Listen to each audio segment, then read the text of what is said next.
Assalamu alaikum dear students. Hope you will be fine and enjoying good health. I'm your teacher Maryam Arif. Welcome to lecture number 5. Today we are going to talk about Avogadro's number and mole and some calculations related to it. But before, let's talk about pseudoscience, which is also called as alchemy. A magical process of transformation, creation, and combination of matter into different forms.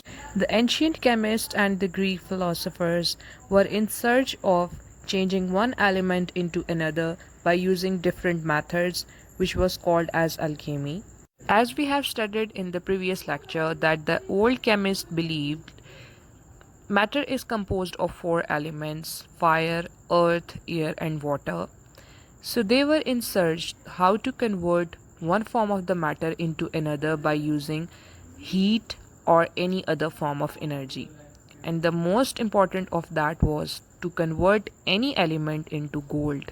Although they failed to convert any element into gold, but by doing so, they came to know different methods like distillation. So failures in science are not actually the failures, but they led to different other discoveries. Most of the time, their discoveries were not accepted by the whole world. One of those discoveries were the discovery of Avogadro's, which was not accepted by the scientists of that time. He introduced the idea of mole to quantify small substances like atoms, but scientists didn't accept his idea until his death. After his death, they accepted that idea that atom cannot be quantified by larger units like gram and kilogram, as they are very small in size and they cannot be seen by naked eye. The mass of anything, the gas, the liquid, or the solid, is because of the molecules or the atoms or the representative particles present in it. The Avogadro's number is 6.02 multiplied by 10 raised to power 23. Which means that 1 mole of anything contains 6.022 multiplied by 10 raised to power 23 atoms. For example, if we want to take 1 mole of water, that 1 mole of water will have 6.022 multiplied by 10 raised to power 23 molecules of water in it. So the idea of mole was given by Avogadro, and this number was determined to quantify the small quantities, for example atoms, molecules, or representative particles.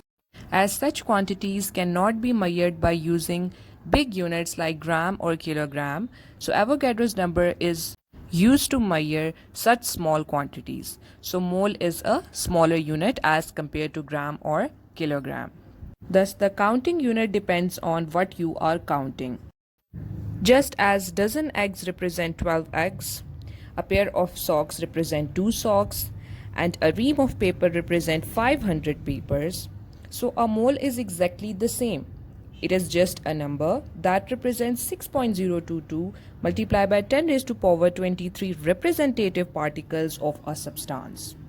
So if we are going to count the eggs, the ream of paper, and the socks in mole, this will also consist of the same number of these things. As atoms and molecules are smaller in size, so we are going to use the smaller unit to quantify or to measure the mass of them. Mole is a massive number, and if we are going to count 1 mole of anything, it will take a year.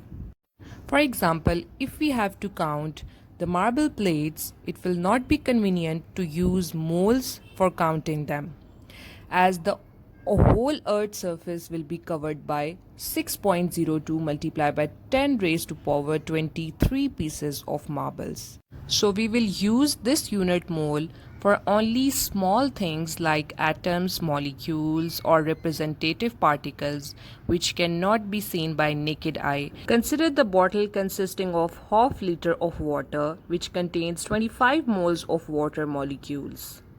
Can you tell me how many atoms or molecules of water are present in this 25 moles of water?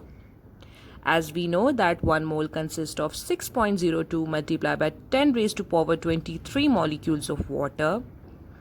So if we have 25 moles of water, we will simply multiply Avogadro's number with 25, and the answer will be 1.5 multiplied by 10 raised to power 25 molecules of water. So when you buy things from supermarket, you use the bigger units like kilogram, milliliter or dozens because it depends upon the things which you are buying.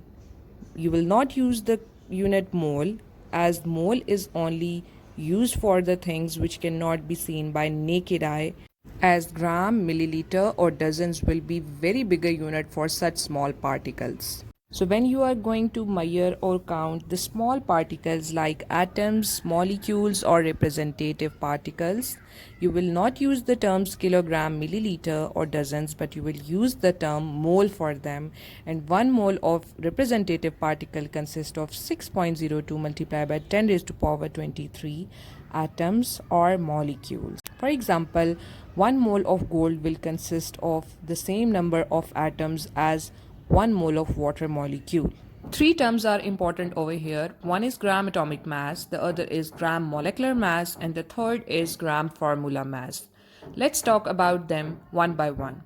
Gram atomic mass is defined as atomic mass of an element expressed in grams. It is the mass of 1 mole of that element.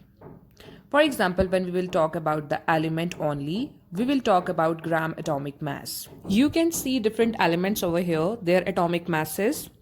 These atomic masses are expressed in AMU, atomic mass units, which is the small unit used to express the small particles like atoms of an element. As we don't use the method or equipment to measure that much small unit, which is atomic mass unit, so we are going to convert atomic mass unit into gram atomic mass, and we will simply use the unit gram over here.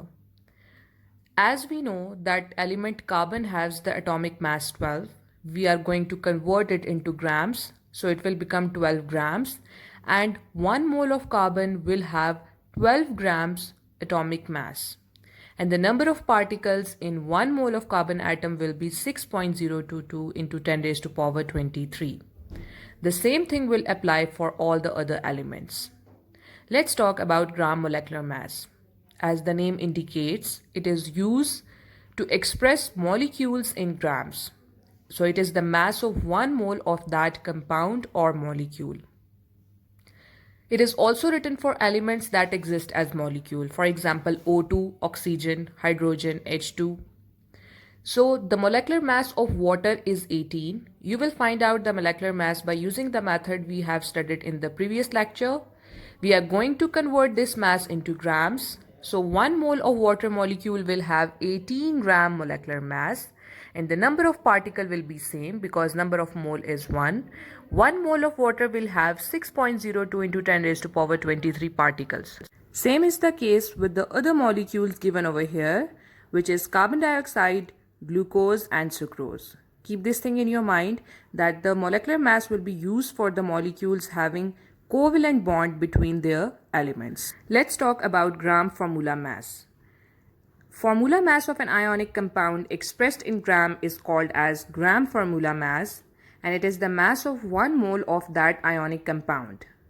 We will always use the term formula mass for ionic compounds having ionic bond between the atoms of their elements. For example, consider a compound NaCl, which is common salt. Formula mass is 58.5, which is found by adding molecular mass of both of the elements sodium and chlorine. So formula mass was given in AMU. We are going to convert it into grams, hence called gram formula mass. So 1 mole of sodium chloride consists of 58.5 grams of salt, and 1 mole of potassium chloride consists of 74.5 grams of KCl. The difference lies in their molecular masses. Let's see the comparison again. Gram atomic mass is used for elements. Gram molecular mass is used for molecules or compounds having covalent bond between the atoms of their elements. And gram formula mass is written for ionic compounds. Gram atomic mass represent mass of 1 mole of atom. Gram molecular mass represent molecules. And gram formula mass represent formula units. All of them consist of 6.02 into 10 raised to power 23 particles, but atoms in case of gram atomic mass, molecules in case of gram molecular mass, and formula units in case of gram formula mass. All of them represent 1 mole for their respective units. Therefore, mole can now be defined as atomic mass, molecular mass, or formula mass of a substance expressed in grams. Although the number of particles will be same for all of them, as all of them represent 1 mole, but the terms used for all of them will be different according to the species we have. For example, if we have 1 mole of either atoms, molecules, or particles, the number in that 1 mole will be same, which is Avogadro's number. If it is 3 mole, we will simply multiply the Avogadro's number with 3.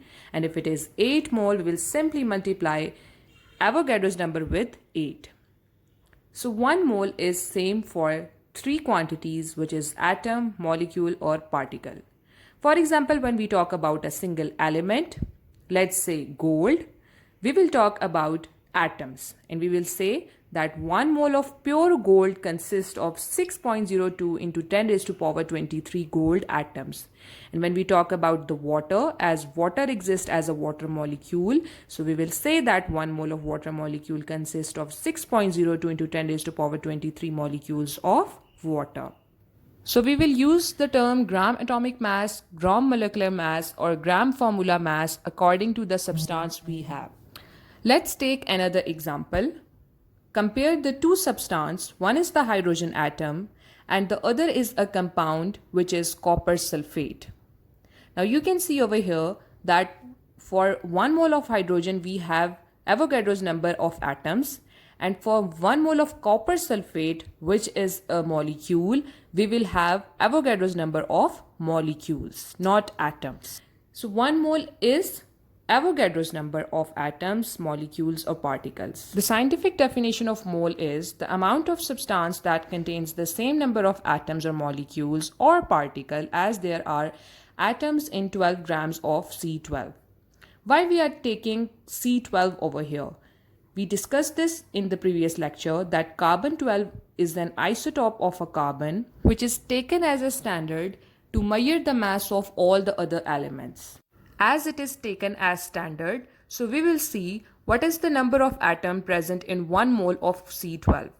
We know that 1 mole of C12 consists of 6.02 into 10 raised to power 23 atoms. So 1 mole of all the other elements or substances will have the same number of atoms, particles, or molecules.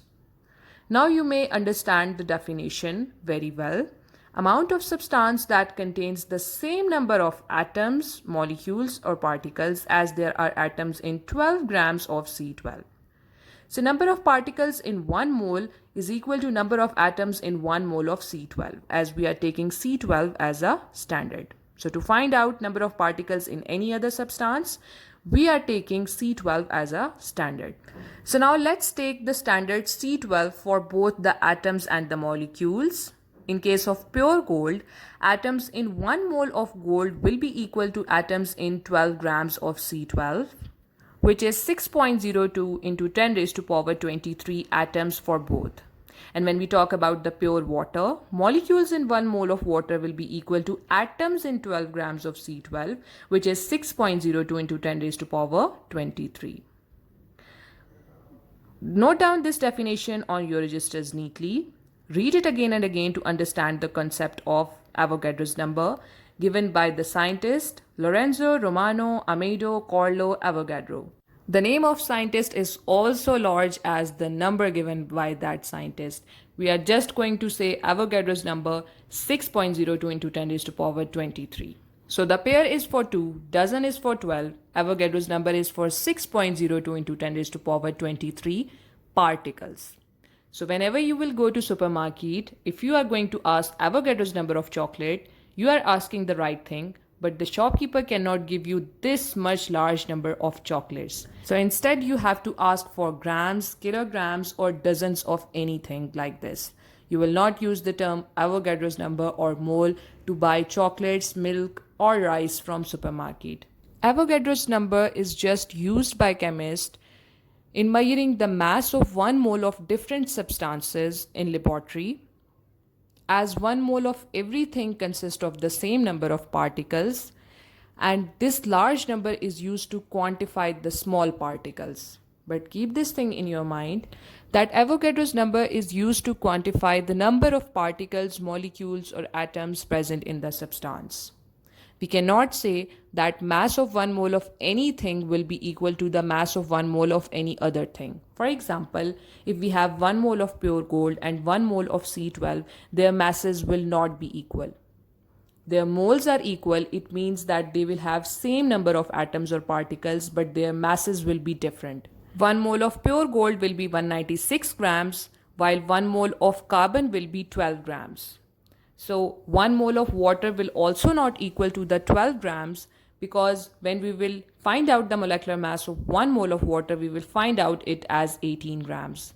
So 1 mole of gold, silver or copper will have same number of particles, which is 6.02 into 10 raised to power 23 atoms, but the mass of all of these three elements will be different. That's it for today. I hope you enjoyed and understood today's lecture about the mole and Avogadro's number. Try to solve self-assessment exercise 1.7 neatly on your register, which I will check later when your schools will reopen. If you have any question regarding this topic, you can ask me anytime.